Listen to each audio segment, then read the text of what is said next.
let me introduce to you my great friend and one of the most astounding people I've ever known, and it's such an honor, Heather McDonald. Oh my. Heather is the Thomas W. Smith Fellow at the Manhattan Institute and a contributing editor at City Journal, New York Times bestselling author, recipient of the 2005 Bradley Prize. Her writing has appeared in the Wall Street Journal, Washington Post, whole long list of places. Most recently, I've seen her a lot on Hillsdale's Imprimis and just absolutely all over the place. Her most recent book, The Diversity Delusion, How Race and Gender Pandering Corrupt the University and Undermine Our Culture. Is that not absolutely right? Are we not seeing exactly the result of that? Argues that toxic ideas first spread by higher education have undermined our humanistic values, fueled intolerance, and widened divisions in our larger culture. Her prior book, War on Cops, was a New York Times bestseller, warns that race-based attacks, which we're also seeing, on the attacks on the criminal justice system from the Obama White House on down are eroding the authority of law and putting lives at risk and undermining civilization, really, when you get down to it. Her analyses of current events and trends have been remarkable. She's a frequent guest on Tucker, one of the foremost pardon me? Hold the mic closer. Experts on the left's hijacking of practically everything, including classical music and great art generally. Her Hillsdale address in June of 2020 was a stunning indictment of the handling of COVID and of everything that came out in the very beginning of COVID. Heather's voice was the first one that I saw about how we have lost, well, maybe I shouldn't put those words in your mouth, but how we addressed a disease was just completely unscientific, dangerous, corrupt, horrible, and utterly unwarranted. And that when I read that, I thought, sanity applied to this chaos. And then that's one of the reasons I titled today's talk, Clarity Through the Chaos. Heather has been a beacon of that for me. So please welcome Heather McDonald.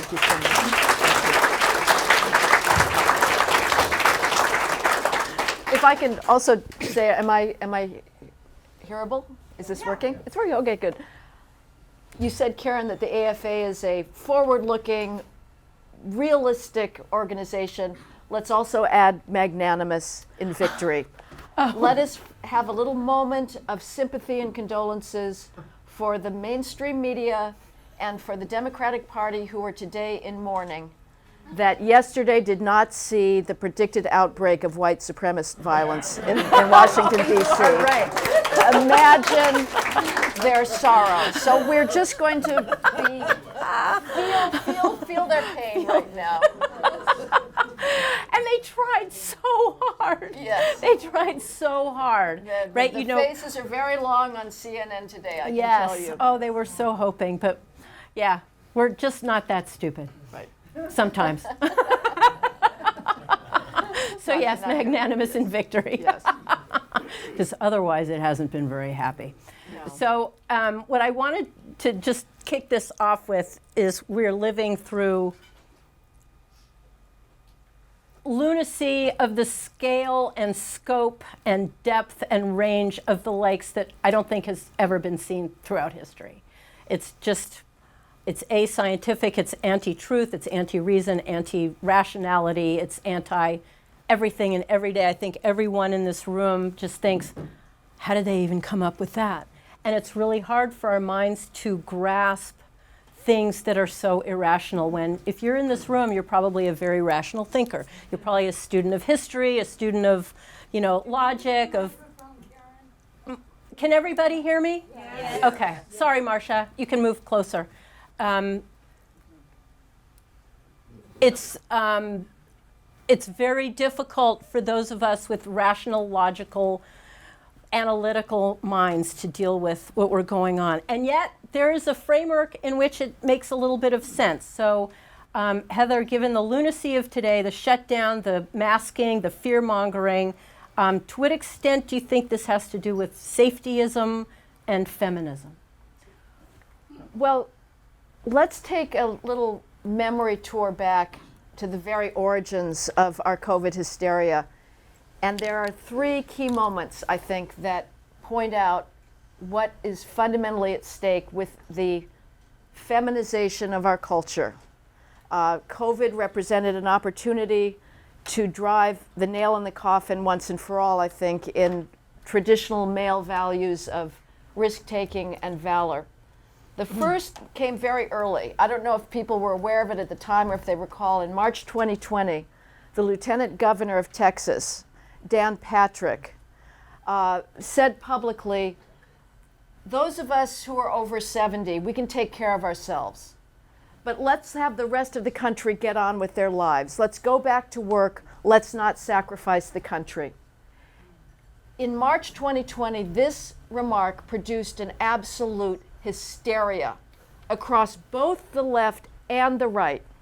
That Patrick was accused of, just as I was accused when I first was an opponent of lockdowns, of wanting to sacrifice grandma. You know, you're not taking this seriously enough. Patrick was expressing traditional leadership values of get on with our lives. Okay, point number 1. Second data point, May 2020.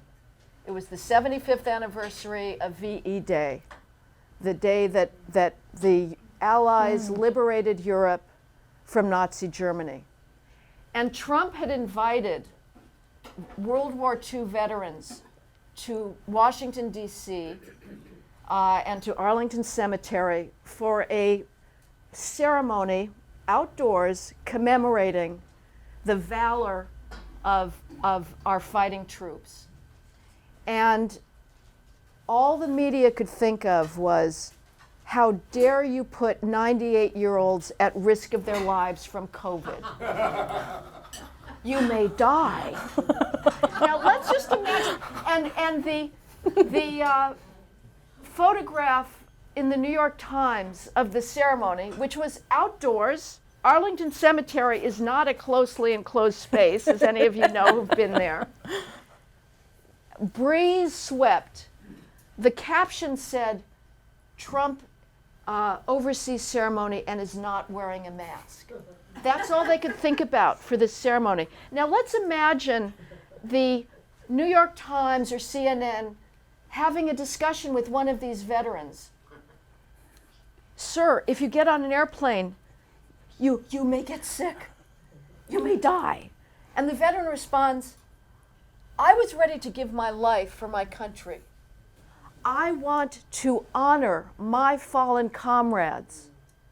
That is more important than my safetiest fear of getting on an airplane. The media was in fury at this event. Final data point, October 2020, the high point of the Trump presidency. Does anybody remember? He came home from Walter Reed Hospital. He went on the balcony, and as the Times described it, he ripped off his mask. Now, I felt when I read this, be still my heart. I actually saw the video. It wasn't quite as sort of Heathcliffish as one would have wanted, but his words were pretty good. And Trump said, don't be afraid of it. Don't let it dominate your lives. We're going back to work. We're going to be out front. As your leader, I had to do that. The Times the next day, the New York Times, had a banner headline. Trump leaves hospital, minimizing virus and urging Americans, don't let it dominate your lives. This is the Democrat mantra. This is the same party that gave birth to FDR. I'm amazed that they're not ashamed of the obvious irony. If FDR today was heard to say, the only thing we have to fear is fear itself, during the COVID hysteria, Right. this would be seen as an extraordinarily hostile threat to American safety and well-being.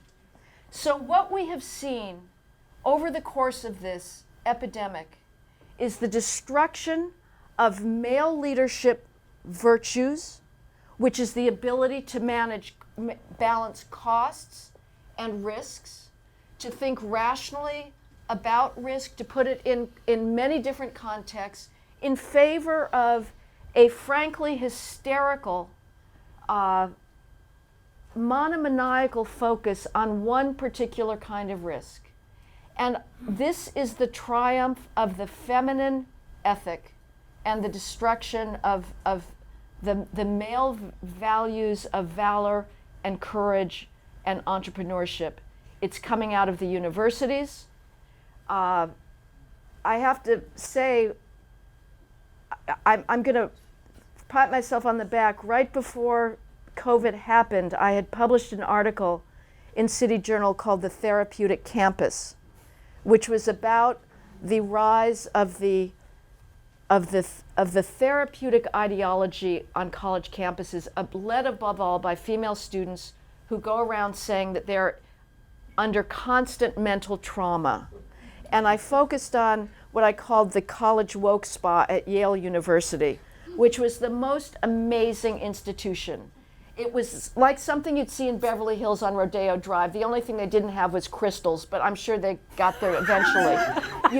It has a sandbox for students to go and rake sand to try and relieve their anxieties.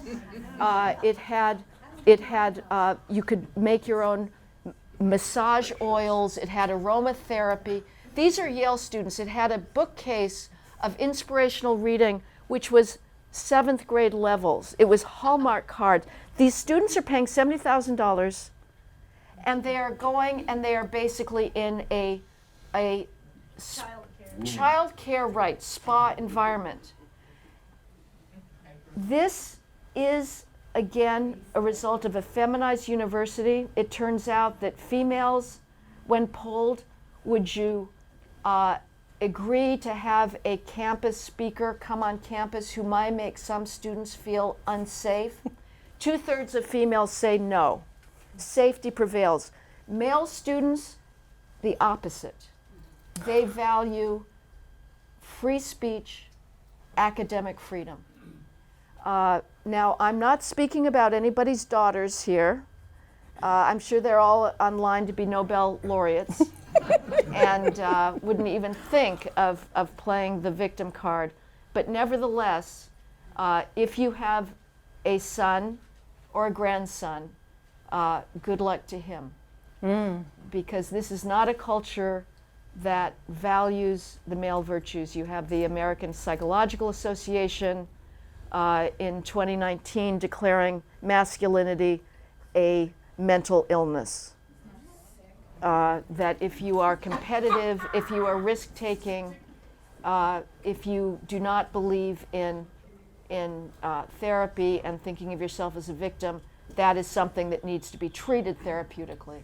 So yes, COVID is the emblem of where the culture was already going, but it has revealed it to a degree that is simply extraordinary and shows the extent to which it is that therapeutic mentality, the risk aversion, is sadly extraordinarily dominant in the American public. We've seen this with the recall election here, and we've seen it with the Biden getting reelected. Biden was reelected because Americans wanted to feel safe. So the safetyism has become such a... No, he wasn't. Elected. Okay, we're not going to get into that. Such a profound, our DNA, the American DNA, had from the very beginning, from Columbus coming to the Mayflower and the founding fathers, the revolutionaries, all the way through absolutely everything. We did the cost benefit. We took the risks. We had the courage. We had valor. We had integrity. We accepted risks that were worth dying for.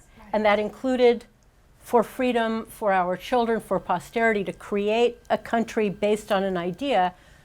And the safetyism thing, well, it's feminism that killed it. I mean, once you turn the university into a safe space, as you said, it was born in the university. Now they want the entire country, nay, the world, to be a safe space. Right. If it saves just one life, and it is the women, and it is this idea that one can control life to the extent that you control death.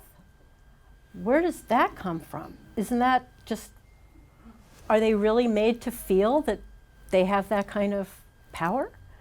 Well, I generally reject going to sort of a second level of explanation as opposed to the details. I think they actually believe in this, but clearly this is a power grab. And COVID allows both the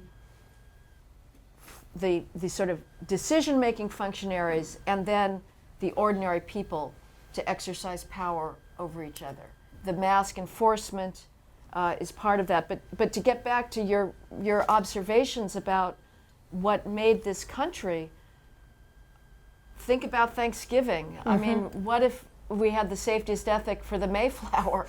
You know, the death rate was about 40%.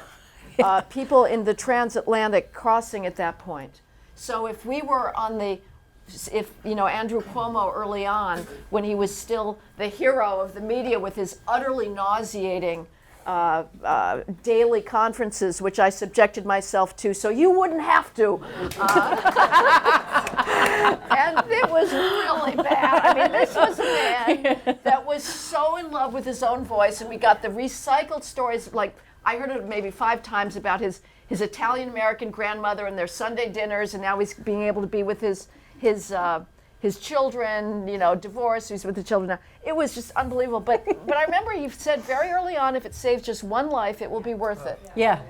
Which of course, like, even if that's your standard, you're not applying that properly, because as we all know, there's been all these other casualties from everything else that hasn't been treated from COVID. And of course, we are also destroying our human capital.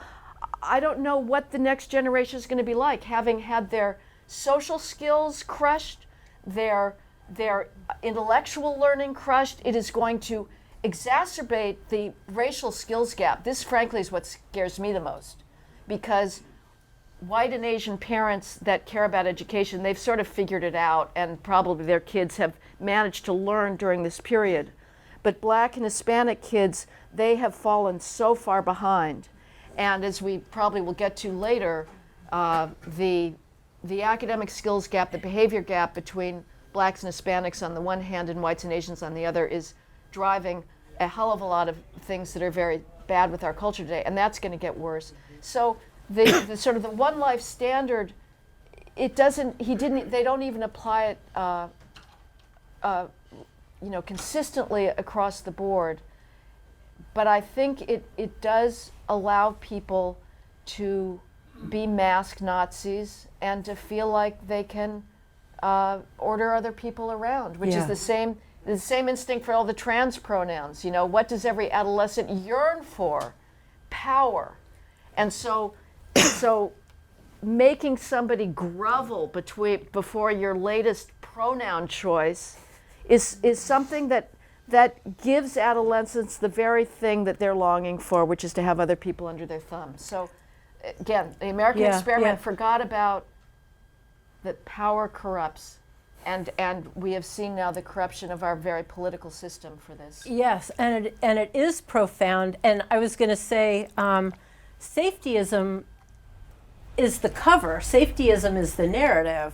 And as you say, if they really were concerned about just one life, all of this would have been different. I mean, in every way, they would have talked to us about vitamin D and zinc and getting outside, and they wouldn't have shut gyms and kept bars open. And I mean, right? I mean, everything was completely counter to health and safety and physical health and mental health.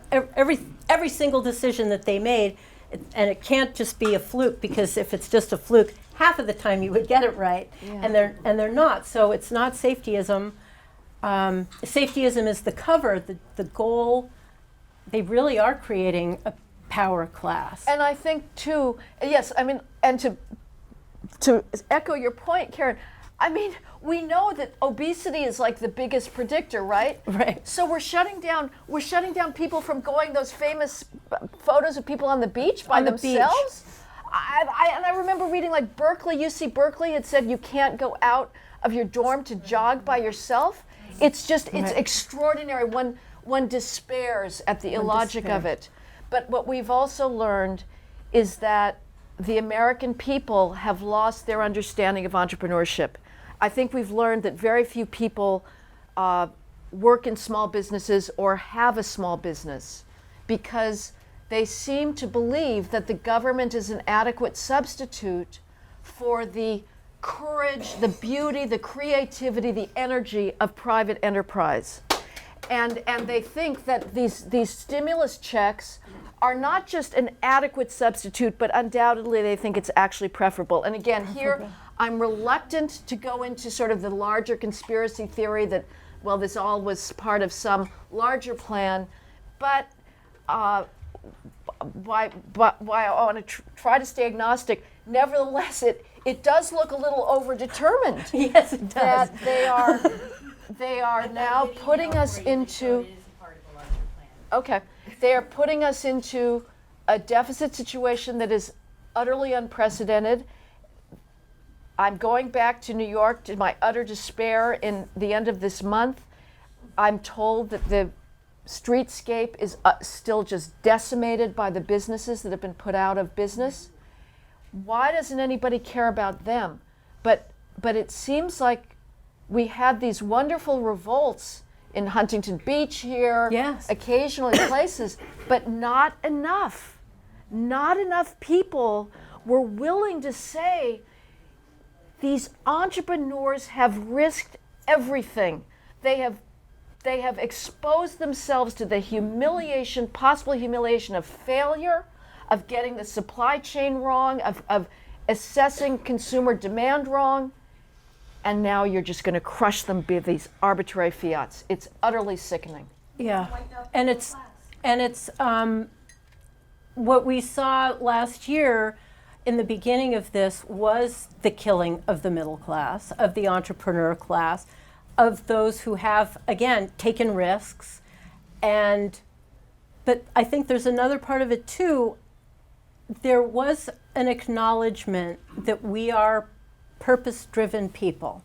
Humans are purpose-driven. But what they did with all these, here's a check for doing nothing, right, they killed our purpose drive, but they replaced it with the empowerment to force us to do that groveling that we're talking about. So they're not building anymore. They are a Stasi class, and it's just bizarre. But you can see people's eyes light up when they make demands on you, and it's anybody. It's right, it's the 16-year-old at Sephora. Yeah. Where's your mask? You're not wearing it right. Where did this come from? Yeah. And stores are being shut down, but then it's also this demonizing and the othering that I never thought I would see in the United States. Absolutely, and I remember I gave a talk at Washington and Lee. They still get to call it Lee, but it's not for long.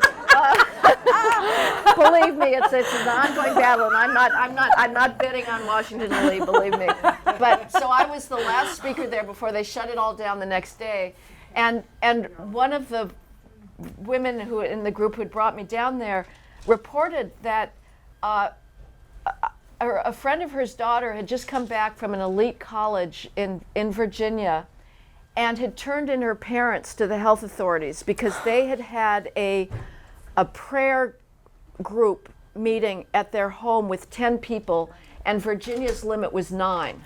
So the daughter called the health authorities on her parents.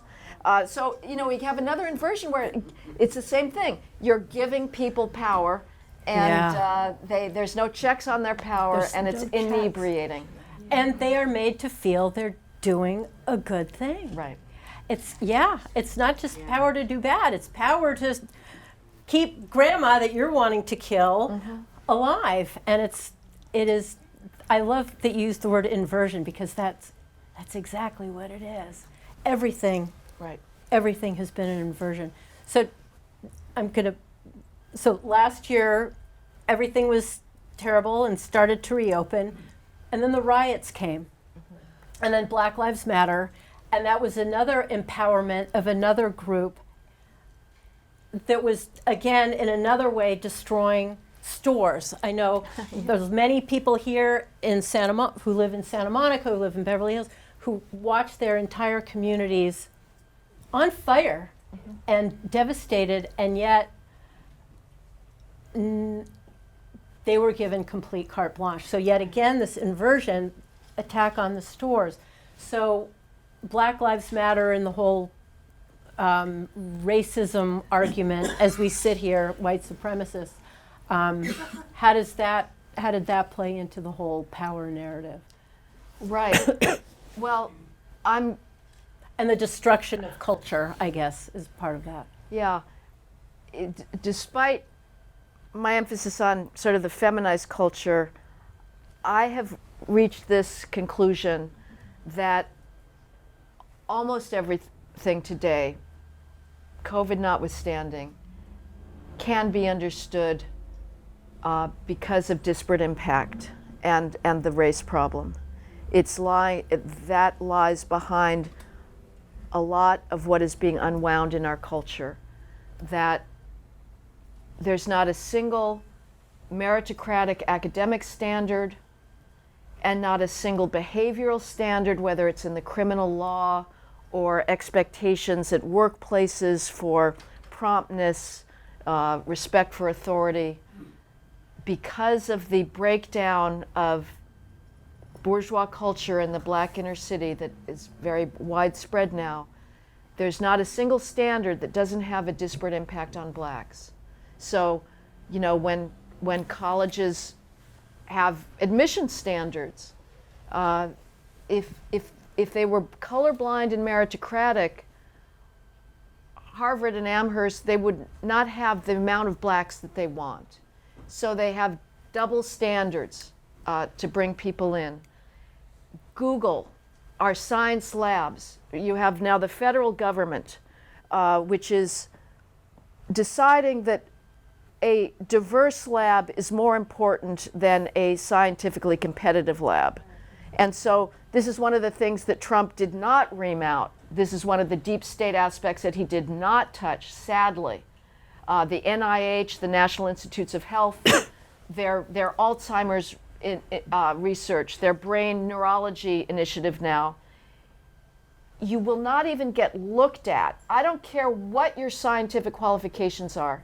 You can be the most cutting edge neurologist that has come through medical school. If you do not have a plan to increase diversity in your lab, they're not even going to look at your application. All of this is because those meritocratic standards exclude Blacks. We are unwinding the criminal law system completely.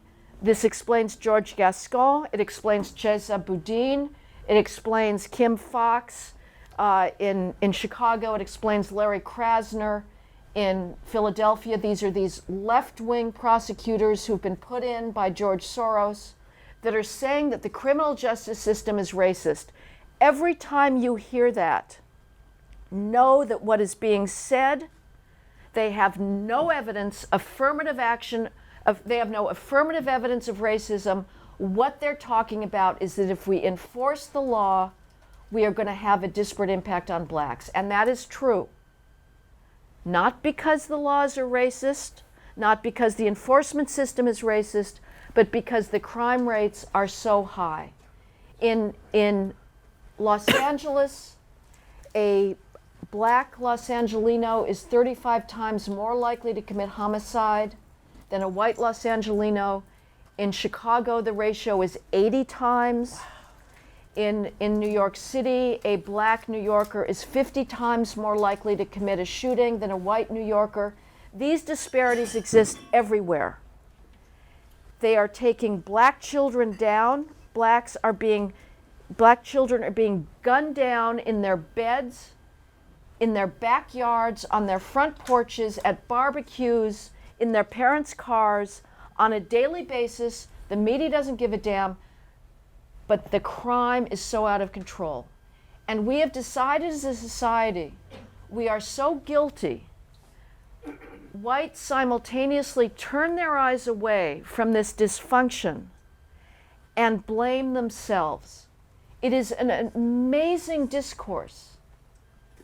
We are talking about white supremacy at a time when blacks are gunning themselves down every day. We're the problem? The police are the problem? Are you kidding me?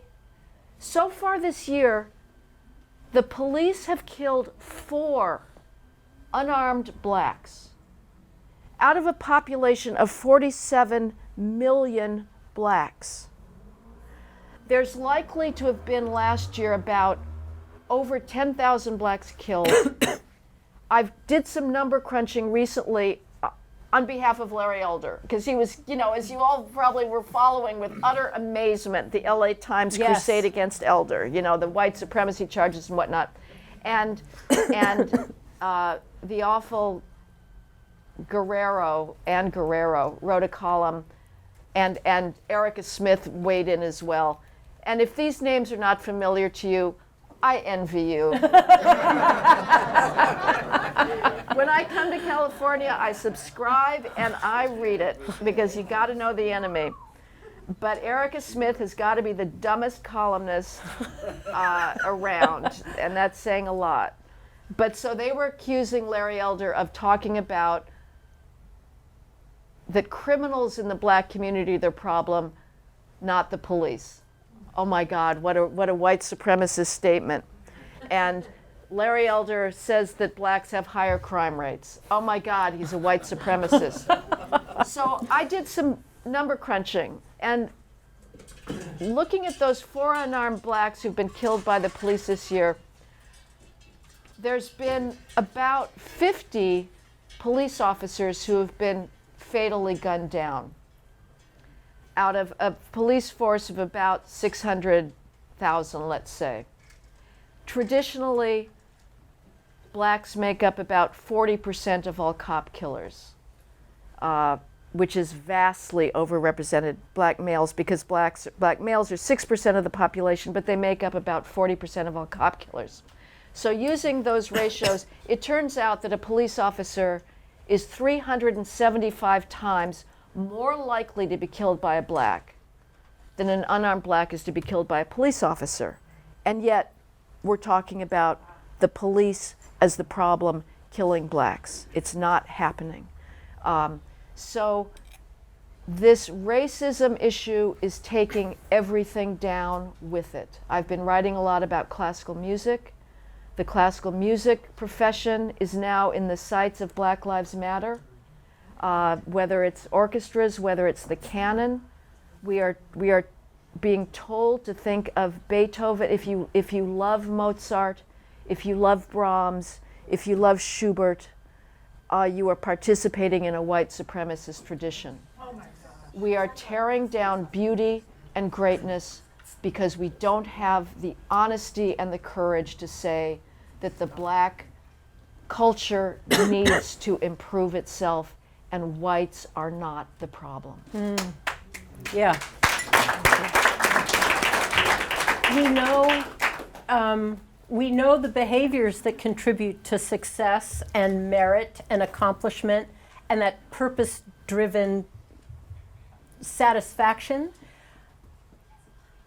That seems completely counter to what the black communities are told and taught, right? Being on just everything that we do that we know. I think the Smithsonian had a whole list of white supremacist actions. It was like being on time and it was just just a lot of, but these are those things. So, but they're being told that's acting white instead of acting for success. So kids who are born into this, those people charged with their upbringing are doing such a tragic disservice. And again, it's not us. It's not us. I know that there's school systems where, we all know this, when children are read to when they're little, they do better. And so we know this. So there's school systems who have sent emails home saying, don't read to your kids, it's not fair. Instead of, back to safetyism being a lie, being a cover, how about if they said, parents are struggling reading to their kids, we'll have programs for you. So again, the argument is, we need to do, it's white people's fault, but if you don't really find what the problem is, you're not actually coming up with a solution. Right. So is the goal is to just demonize law enforcement, to demonize us? I mean, how does it make sense? Any other way? And let's remember too, like this is sort of the overlap here between COVID and racial demagoguery. Remember the let's kill whitey vaccine policies, remember? Like, we're not going to distribute them to the elderly who are the most at risk because they're mostly white. You know, I mean, That's it's like, right. That's right. How much more avert can you get, you know? And we've had various academics that at various points say, I just want to kill all white people. So that is going on. You know, my question is, can we get out of this without white identity politics? And I'm an agnostic on that. And I understand the arguments against it. But at some point, you know, if you keep telling whites, you people are the problem, you're white supremacy, this, white supremacy, that, all you need to do to take down an institution today is say it's white. All you need to do to take down an individual is say it's white. And yet, we're not supposed to have identity politics. Maybe we will continue being magnanimous indefinitely, but at some point, there may be a backlash. Let's just face reality here. And you're absolutely right. You know, there are institutions that can matter. I favor, well, the family, obviously. Mm-hmm. The family, Absolutely. without that, I mean, the breakdown of the family, which is happening, as Charles Murray's pointed out, in the white community as well, catching up fast. It's extraordinarily depressing, the chaos of child rearing today. That people think, oh, I don't have enough money to get married, but I can have a baby. Like, what sort of thinking is that? You know, and just the utter randomness of it, it's quite depressing.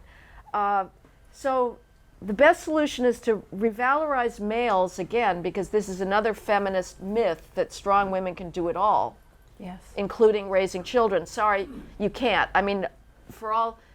And the very depressing thing is Republicans now have started pandering to single mothers. Marco Rubio now has his speeches, you know, that will make the gesture to the single mother as if this is some ontological category that is inevitably existing. It's not.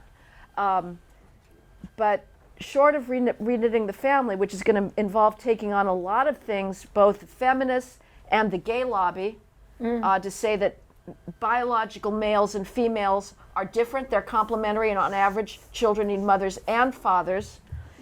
But one of the great institutions I've seen is the Boy Scouts. I've been to inner city troops in Brownsville, Brooklyn, or Bedford-Stuyvesant, and it's a thing of beauty to see these little kids in a basement being taught to tie a knot or chop wood. They're in Brooklyn, but they're still, you know, they've got a volunteer scoutmaster and they're chopping wood. And the Boy Scouts is a male, it was a male organization. Was. It spoke to the male values of chivalry, of goodness, and so of course it too had to be taken out. Yes. And we saw the gay lobby do that. And so the Boy Scouts now, inner city scouting is over because these narcissist corporate employees would rather feel like they're crusading for gay rights than have these poor black kids get their one lifeboat out of the ghetto. And so the corporate money that came from Citibank and American Express to support inner city scouting dried up overnight with the anti-scout crusade driven by gays. So yes, there are things that our institutions can do to help solve this inner city conundrum, but to be perfectly honest, I am losing patience with saying it's up to us. What can we do? I get this question, what can we do? We have been trying for decades. At some point, the black culture has to take responsibility for itself and stop blaming others. But let's be honest, it's a hustle. At this point, for some, and this is not true of everybody, there are, when I was doing my classical music piece, and look it up, I had the privilege of meeting, I still haven't met him in person, but I hope to one day, the most extraordinary black conductor and violinist who completely rejects race politics. He's an astounding story. His family is an astounding story. He represents the epitome of the talented tenth that Du Bois wrote about. It wasn't his term originally, but he forwarded the idea. So obviously I'm generalizing, but for some blacks, and this is true for females as well, being black is what you do. Nobody right. else can compete with you on that. So if you're a diversity consultant, you're specializing in being black. That is your thing. It's your comparative advantage and nobody can take it away. Females, it's the same thing. They specialize in being female, you know? And you go around telling people how sexist they are. So it's going to be a hard thing to dislodge because we have conferred so much power and so much career success on blacks playing the victim card and exploiting white guilt. Yeah, and I was just thinking, it is creating a mentality of victimhood, and from very young. And when you take that on, so what can we do? I don't know. I'm being rhetorical. People have to decide for themselves to reject that they're victims. Right. And throughout history, the idea of somebody taking on an identity of a weaker class, there's yet another inversion. If you're really victims, why would you do this, right? I mean, that makes absolutely no sense. You only take on this victim thing for the power, which means you're not a victim, right? Right? Right. How does that make any sense? So, and the more victim classes that you're a part of, the more power you have. Tell me how, right? I mean, this. Yeah, good point. How does that make any sense? But the killer part of the victim thing is that you've abdicated self-agency. Mm-hmm. And it's funny because you said, I'm tired of us asking, what can we do? That is who we are. Mm-hmm. But they ask, what can you do? Right. So we're always being asked by our own selves and by them. They're not asking themselves, what can we do? Yep. So how do we get them to ask what they do? Stop paying them money. Would you say that's why they really tried to bury Larry Elder, because That's- he represents everything that threatens their existence Absolutely. in terms of claiming they're not victocrats, Sure. they're not victims, and that, I mean, for lack of better cliche, they've been on the plantation for so long. Because there was such a zealous desire to completely bury him Mm-hmm.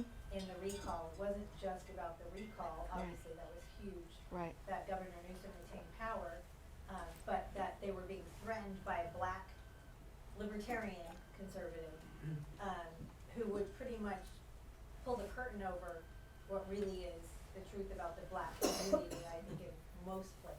Yes, absolutely. They cannot tolerate independent thought. And there was that line, one of the squad members, I think, a year or so ago said, we don't want gays who don't think like gays, we don't want women who don't think like women, we don't want blacks who don't think like blacks. It's the same thing. An absolute racial essentialism. At the same time, we're supposed to believe that race does not exist. It does. It is a biological reality. And one thing that is driving this is the elites are terrified that the academic and behavior skills gaps will never close, and they do not want to, they are proleptically establishing that the only allowable explanation for those gaps is white supremacy, because they are so terrified of the alternative explanations, which are either culture or, God forbid, heritability. So they don't want to go there. But yes, Elder threatens the monopoly. And it also, I mean, the whole recall is just, you know, as conservatives, we've just been through one shock after another of learning about our fellow Californians or fellow Americans.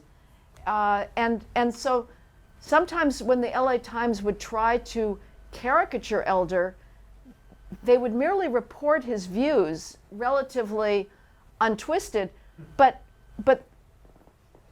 from their point of view, like this was so outrageous that it didn't even need being distorted, that he actually thinks that businesses should stay open. My God, he's a fascist. It's just remarkable. And that people actually believe that. And so, I think that's one of the big issues facing us today. And Karen, we don't want to be apocalyptic, but how do we go forward from here? Like, what do we have in common? I don't know. I really don't know. But yes, Elder was a threat. And that's the other thing that's a difficult decision. And Karen is much more of the political entrepreneur and has her finger on the pulse.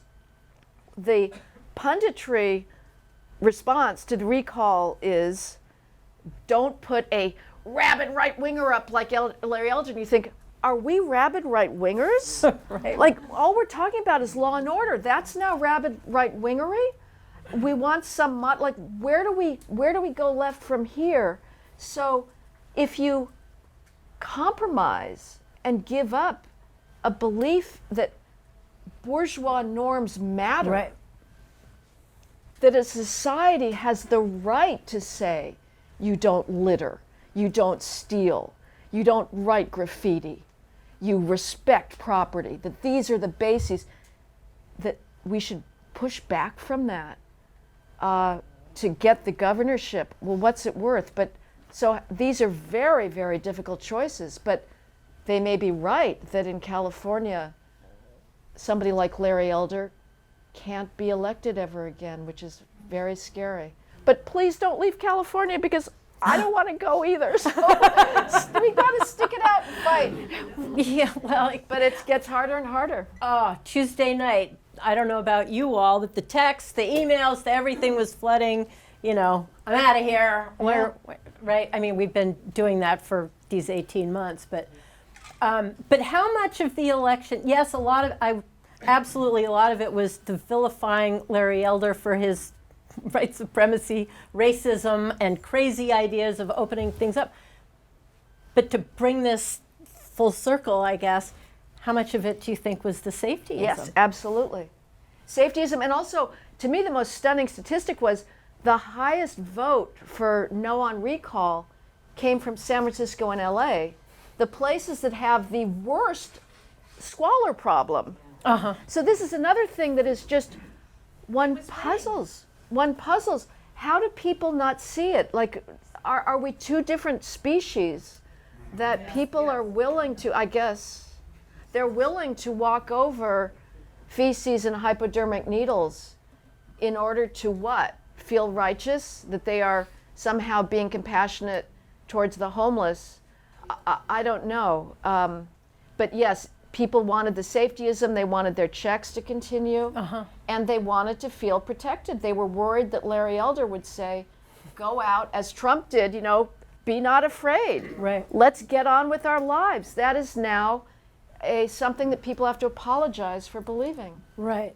And they somehow, you said the word earlier, revealed. Who we live among is being revealed. It's not so much that they're becoming, it's being revealed to us. Right. And that's throughout COVID, that we haven't been having gigantic protests as they have elsewhere. We're complying, we're, whatever.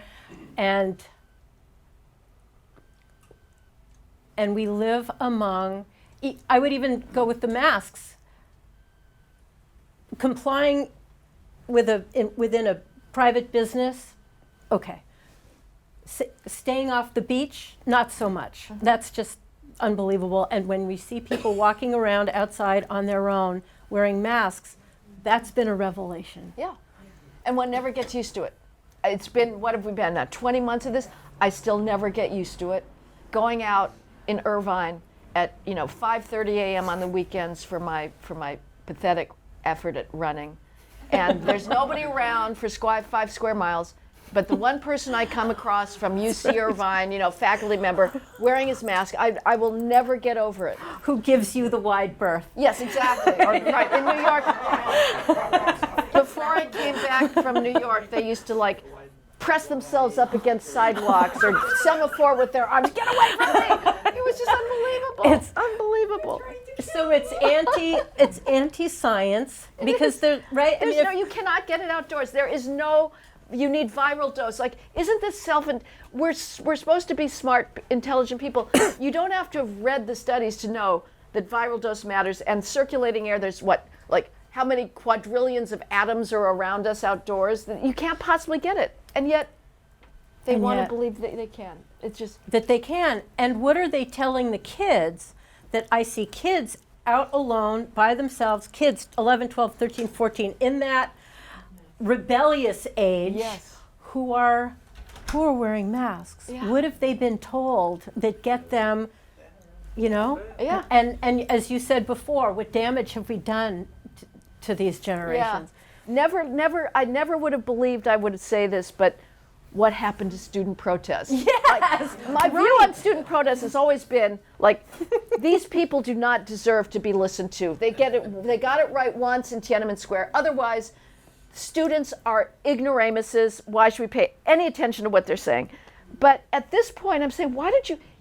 I was at where was it? I guess Notre Dame.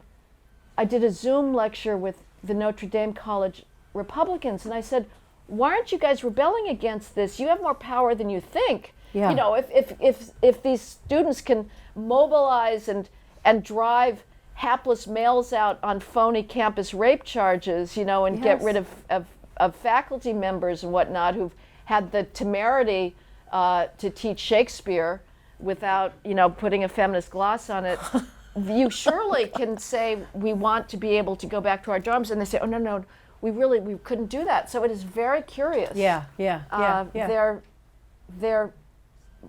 protest some things, but not others. And again, it just goes back to the feminization of our culture. Yeah. L.A. You probably all know this, but Los Angeles, I believe, is the only county in the country where all 5 of our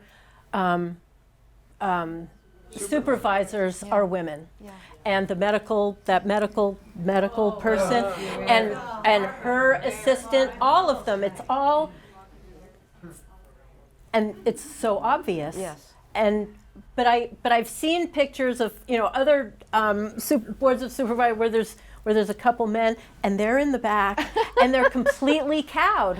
So it doesn't even, they're not standing up at all. So where are the voices of, I don't know. right? Not the students. Yeah. It's real. So, okay. Any are there glimmers of hope to you? Are there Well, yeah. where can we look for, I'm a pessimist by nature, but I know one's supposed to encourage groups, so I'm going to give it my best here. And yes, I mean, we do see the rebellion against the racial victimology in element public school systems. People standing up there at the school board meetings and saying this is ridiculous. There's some.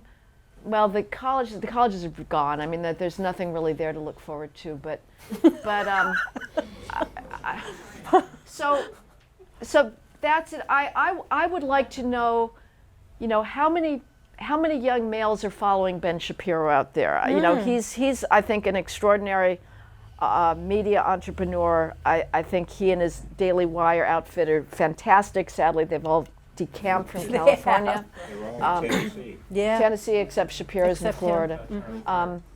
But, are there a lot of young males that are not buying into this? And could somebody come along that can mobilize them? That may be something to look forward to. There's groups that are forming, well, Karen, you want your school, the Yes. classical education. Yeah.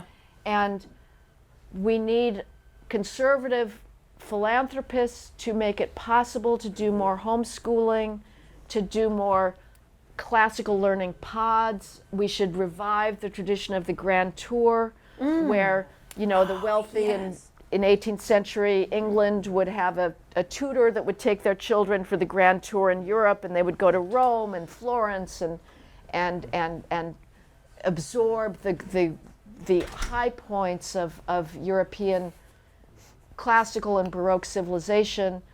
If there's any white male conservatives who are still graduating from graduate programs with a background in philosophy, they should be given employment to teach, to create an alternative to colleges. It's very tough. Yeah. But there are things that could be done, but it's very tough. And obviously, I shouldn't bring it up because I don't have any answer to this. The big tech monopoly is a very tough thing to crack. Yes. And that involves technical problems that are way beyond my ken. And everything that's been tried so far seems to have sort of fallen by the wayside. So I don't know about that. Yeah, that's the monopoly on information, and that's one of the things that we were going to talk about, I wanted to talk about, was how this major suppression of free speech. Right. And big tech obviously has such a huge hand in that. And of course that's in the universities, and it's everywhere. We've all been censored one way or another. If not overtly, we're starting to do it ourselves. Yeah. Right? I think all of us have checked what we're going to say at some point. So maybe one of the glimmers is just don't do that. Right. Do not be afraid. Absolutely. Do not be afraid of being called a racist.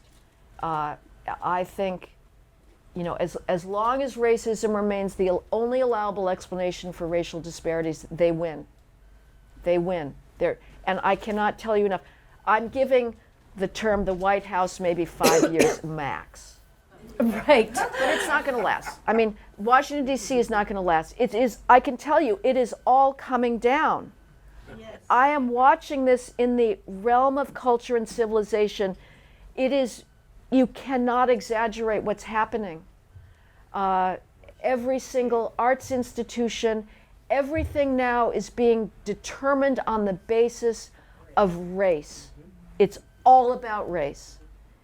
And if we cannot talk about an alternative explanation to white supremacy, it's over.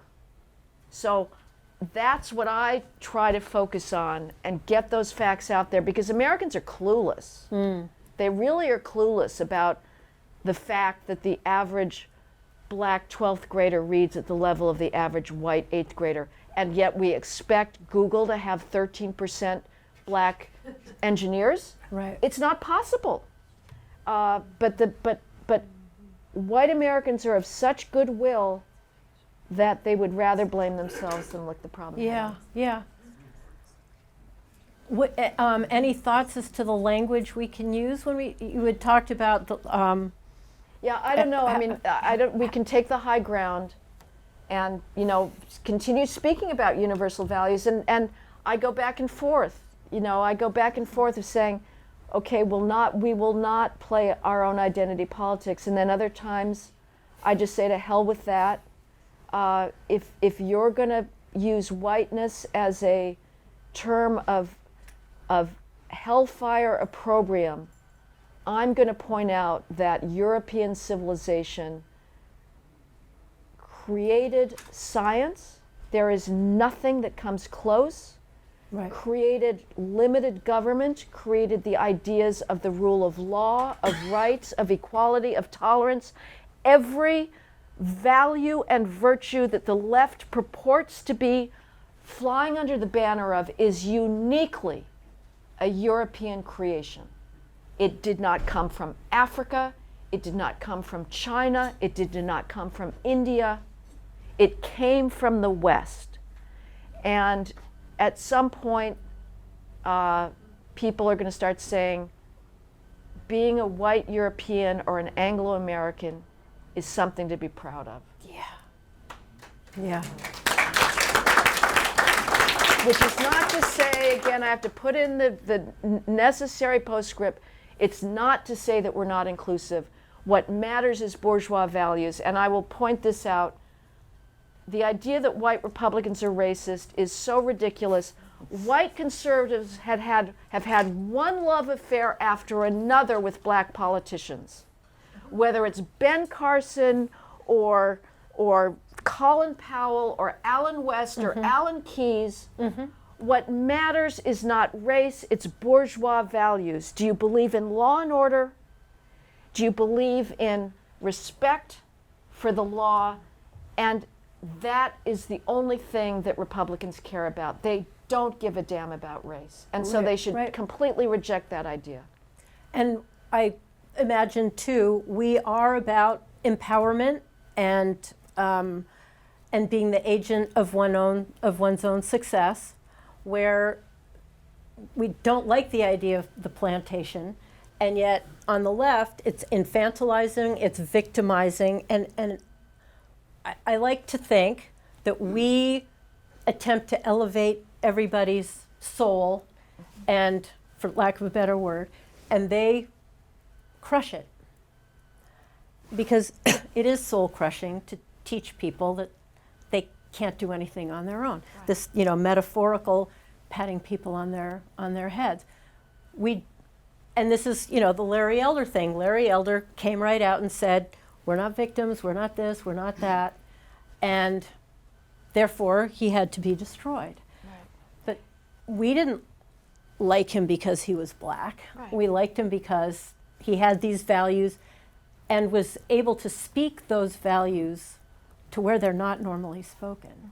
And that's, but yeah. And the sort of the beauty and greatness, the thing that is so disgusting to me that I find so appalling when I visit college campuses, and I hope I don't have to start that up again, because it's really bad. Let me tell you, these students, they're such narcissists. They want to study themselves. The point of education is to realize that yourself is petty, it's narrow, it's ignorant. You want to get out of yourself to experience greatness and genius, to listen to a Beethoven piano sonata, to go on that journey of a mind that could create such complexity and take you into realms of experience that you had no idea existed before. Or to read a novel and to go into understand the pain of human communication, the wit of and the irony that you would never have access to. Lose yourself in these great works, and yet students would rather tick off the little gonad melanin boxes and only read things that they feel are about themselves. It's very depressing. And so I urge you, as grandparents or as parents, please find the classics of children's literature, whether it's Winnie the Pooh or the Oz books or Wind in the Willows, Lewis Carroll, A.A. Milne. Read your children these classics and make sure that they're reading real books and not the damn teen literature that Karen has written about. The dysfunction literature that is now what the Booksellers Association and the Dread American Library Association peddles to try and destroy the innocence of childhood and the ability to imagine something beautiful and grand and magical. Yeah. And that's actually what I'd like to end on for us, and then there'll be questions. There's a destruction of beauty, and you're bringing it right back to what can we do? Not just to save the world, but for ourselves, is to find beauty and to give beauty to children. I love the grand tour idea, because that is some of mankind's most magnificent creations. Right. Beauty is really where a lot of the answer can be, it seems. But you're watching that being destroyed too. But that's an arena where it's not it's political to them, but for us to do not political action that's still supportive of everything that we hold dear, it seems. Yeah, beauty, art, music. Yeah. Just make sure that your children are getting exposed to it. We owe these works. Yeah. We have a duty to them. If we stop reading Milton, if we stop reading Wordsworth, if we stop reading Trollope or Mark Twain, they die. We don't deserve these works. We don't deserve Chopin. We don't deserve Brahms. But we are the just extraordinary beneficiaries of this. Make sure these traditions stay alive. Expose your children to them. There's the great courses. There's this great classical music lecturer, Robert Greenberg. He's so charming. He's an absolute enthusiast.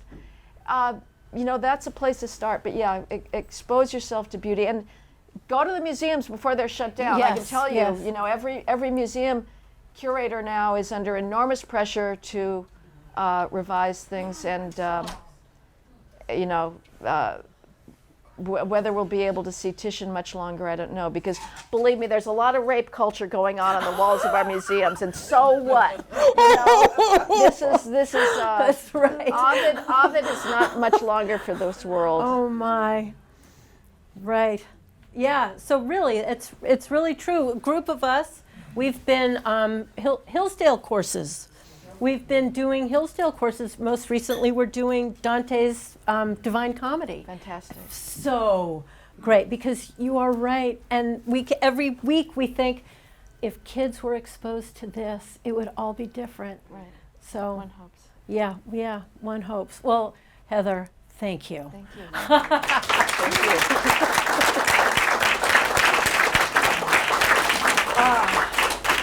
So we could have been in the big ballroom, but wasn't this pretty great? I love this conversation. Thank you so Thank much, you. Karen. It's Thank always you. an honor. Heather, I wonder how much thought you've really given to the whole nature of white guilt, right? Because it seems to be what's fueling a lot of this insanity.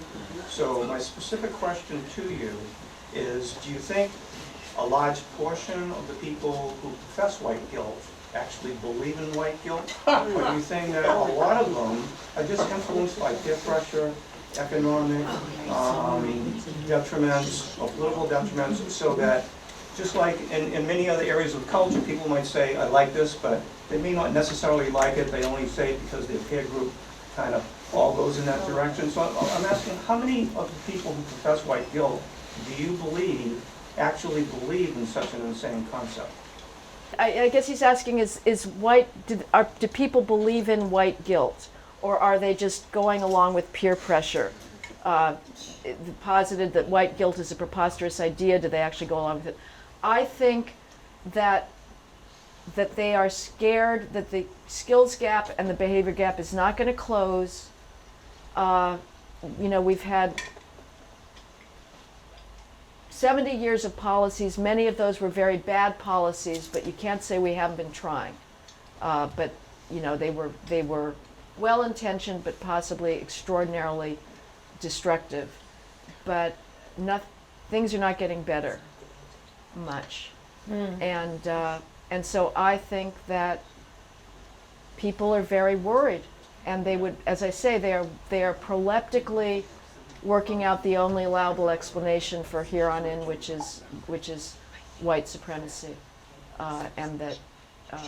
So whether it involves some heritable sense of guilt, I don't know, but I think that I have no reason to doubt these college graduates that have been marinated for not just 4 years at this point, but at least 8 or 12 in this incredible specious ideology of, as Karen says, that promptness is racist, that accuracy is racist, that logic is racist. I think I'm going to take them at their word that they do believe that. Liberals are so surrounded by a massive sea of liberals, they don't know conservatives, and so they feel like if they do meet one, they can be pretty nasty, like conservatives don't have feelings, and just the contempt that is put out there is quite remarkable, because we are regarded as kind of aliens. But good for you for that courage, because it's easier for me because I'm in a more policy, think tank environment where I am surrounded by like-minded people, and I'm not like you. So I respect somebody who's in a typical California environment being able to stick to his own guns. And I think you're right, is that just saying we're here and I'm not a ogre makes a big difference. Yeah. Heather, thank you for coming. Thank you. It's a pleasure to hear you. There was an article in the Wall Street Journal about 2 weeks ago about colleges and the difference, the demographics of the colleges now.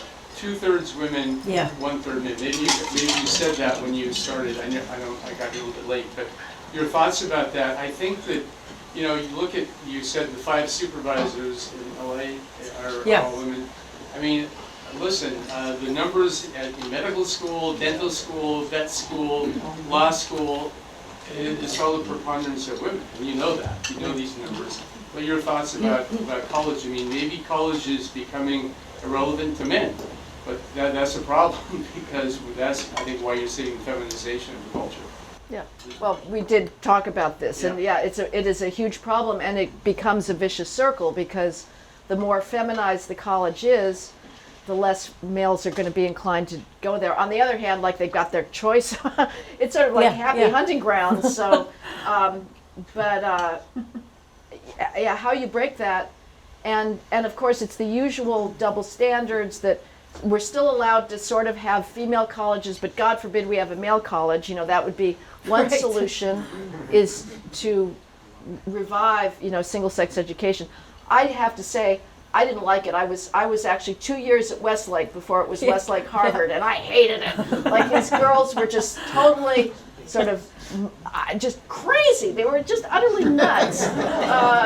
Very, very consumerist and whatnot. But I sort of think that male education probably has a lot more to be said for it, and just to have an institution that recognizes male values. But yeah, it's absolutely true.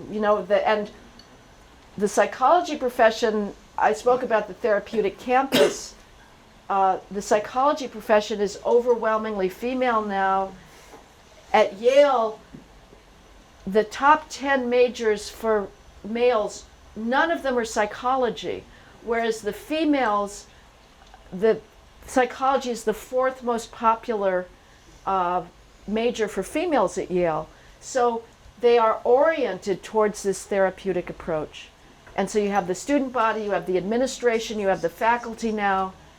As I say, it becomes an ever more vicious circle, and how you break that is very tough. Dobson wrote his book, Bringing Up Boys, 30 years ago. They've been male bashing for a long time. They absolutely have. Yes. Continuing on the education theme, I have a super academic 14-year-old boy. He's in 9th grade here. He's watches PragerU videos. He gets it. I'm torn because he's the kind of kid who probably would be on track for like an Ivy League. Right. And I'm not worried about him being brainwashed. And he's into the STEM and all that stuff. But I know there's Hillsdale.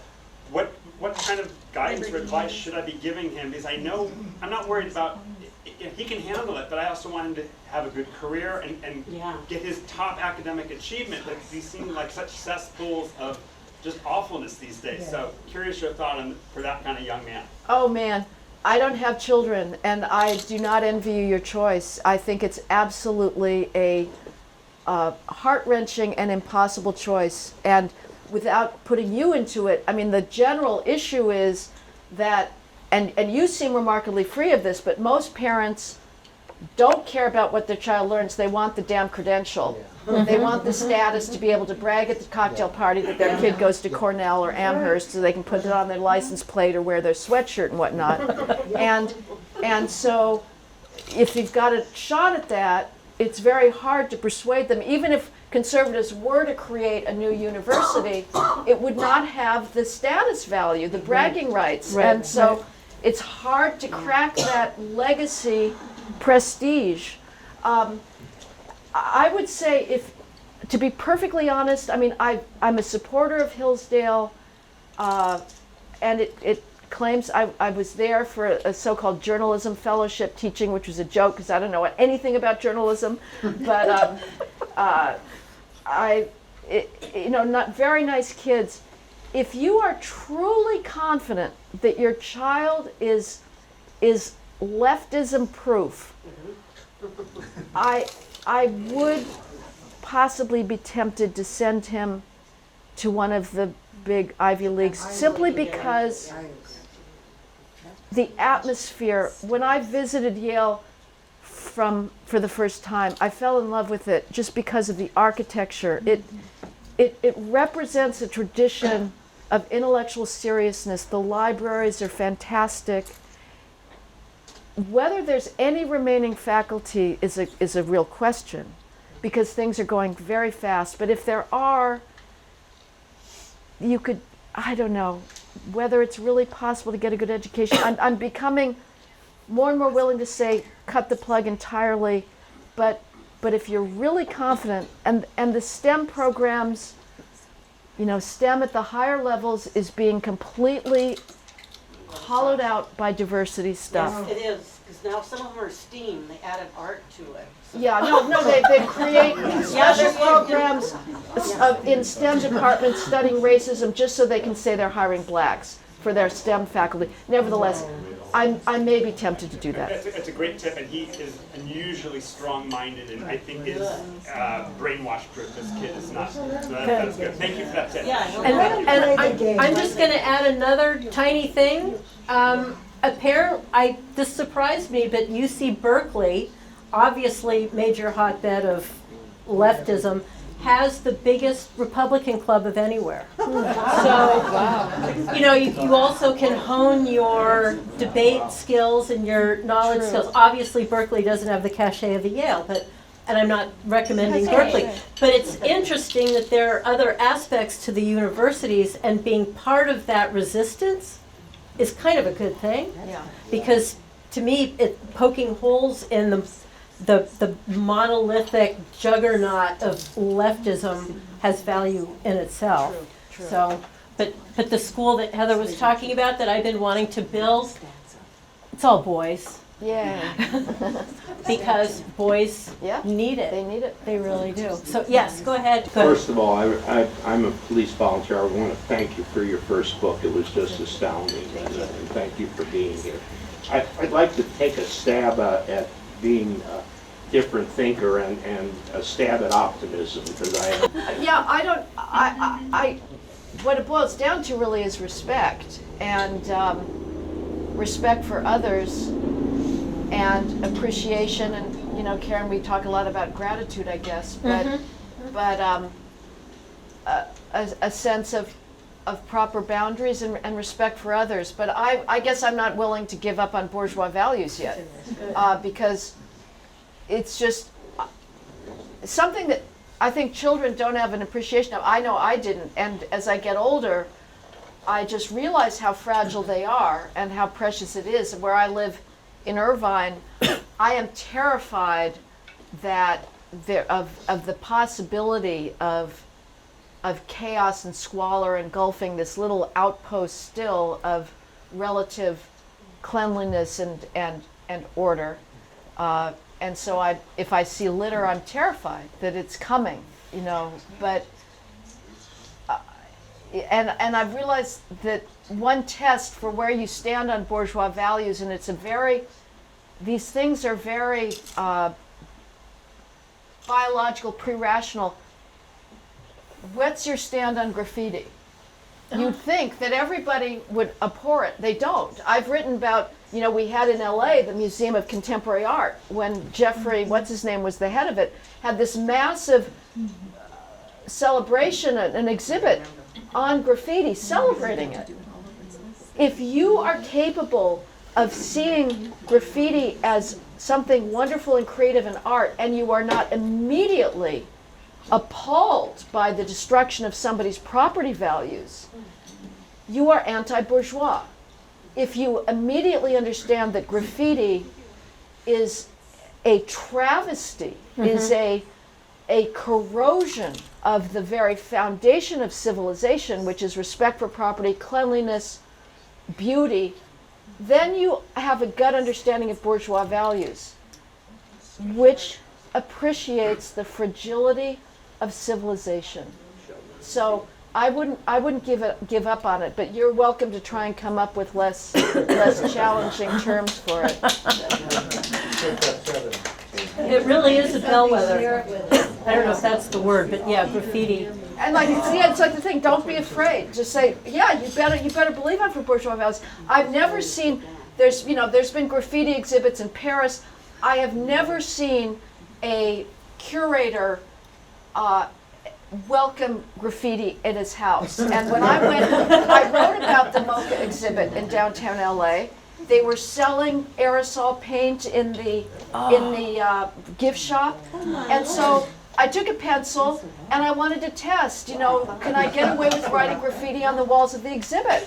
And I took out my pencil and I started, and no, I was led away by a guard. It's the usual Rosie O'Donnell. I don't want a homeless vagrant in front of my house. Wow. Well, I mean, this is an age-old issue. Obviously, the media is left-wing. There's just no denying it. So, one is very grateful for Fox. I don't know if there's any of the newsbacks, OAN, what they really represent as far as a reader viewership, but it's very tough. Now, obviously, podcasts and alternative media are some solution.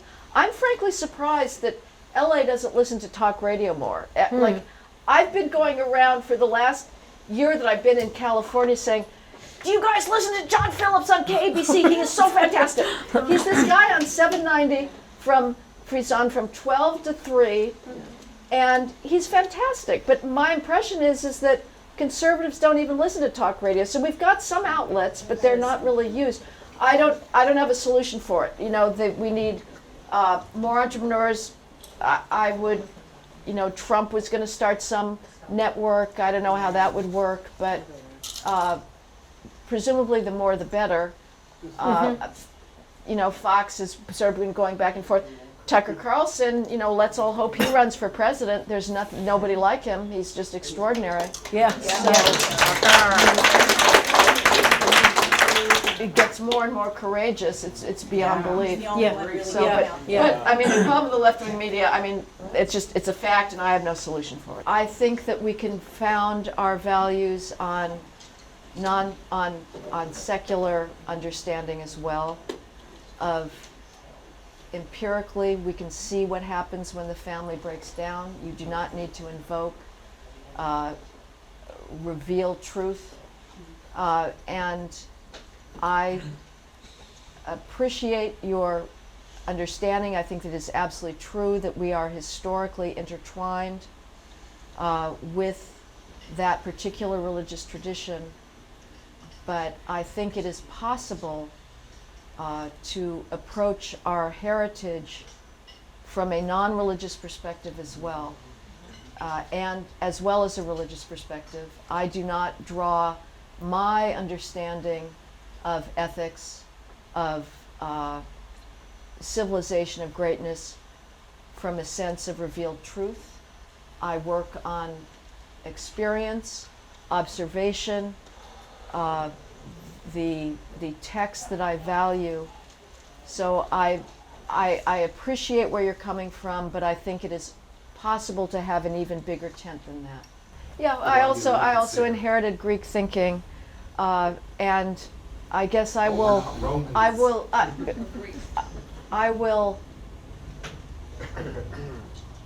accord you, the truth value of what you're talking about and the unity of Judeo-Christian when I hear from Dennis Prager why he doesn't believe that Jesus is God.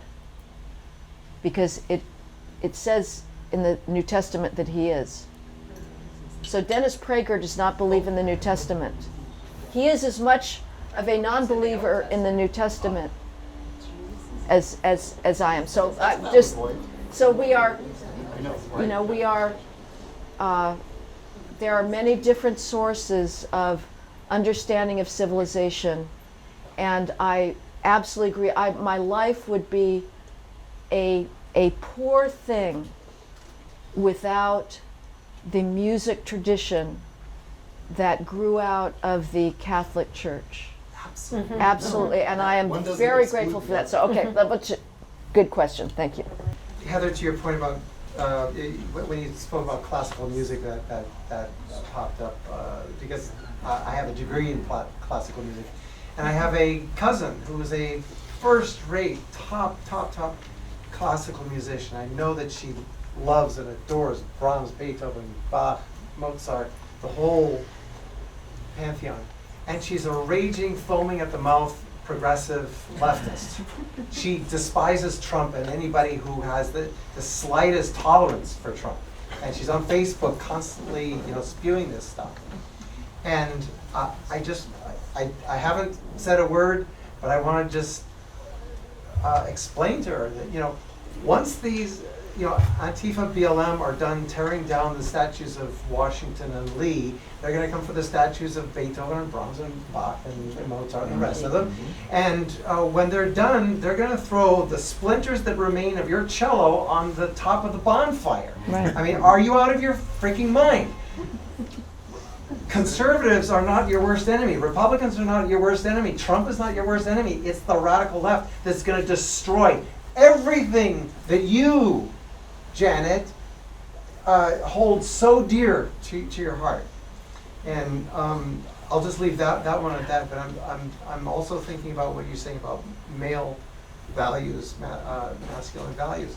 As I have to, I look very introspectively when you talk about that, because I was basically raised as something of a beta male wimp. It's just the way I grew up. And it's been, I'm 60 years old now, and in the last 5 years I've discovered firearms. Well, I love a metrosexual as much as anybody else. So as far as you don't have to wear your camo for me, but nevertheless, but I think it's up to females as well to stop bashing males if they are manly men, and don't bark at them if they open the door for you. So this is definitely for females to stop trying to emasculate men.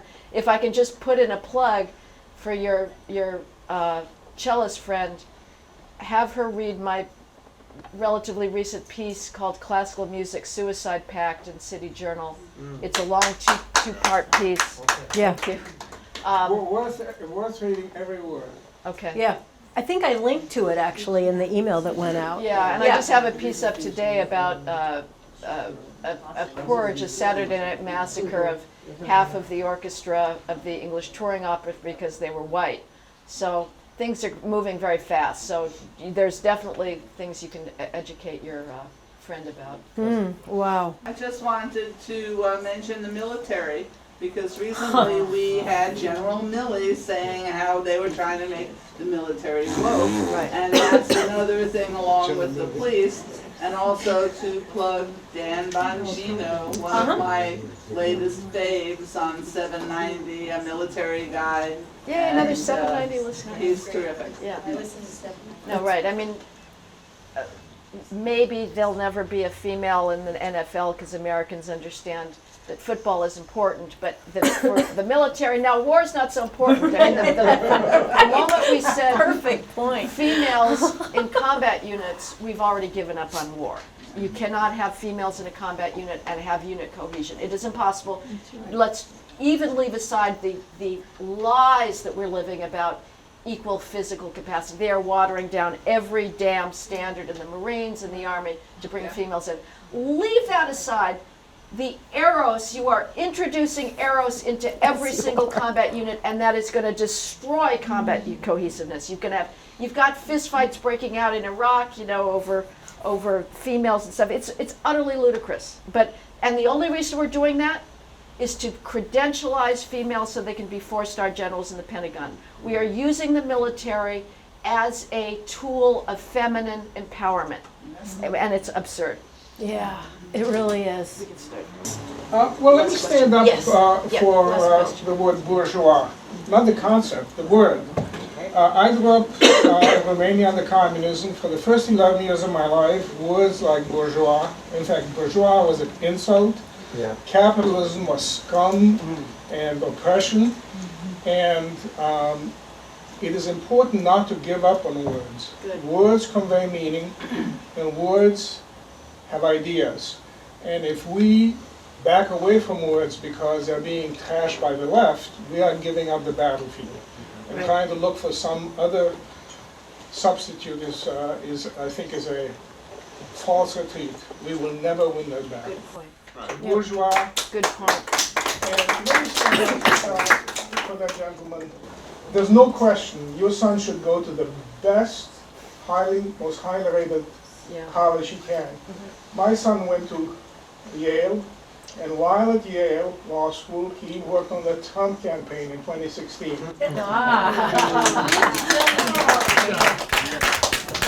Talk to him. It can be done, it should be done. We need people there to stand up, okay? To stand up, not get argumentative, not get into fights with people, but stand up and let them know that there are people who don't agree with them. Right. So for your own son's good, but also for the Republic, send him to the best school you can. Well, thank you so much for coming. Thank you, thank you. Great to see everyone. And huge thanks to Heather McDonald.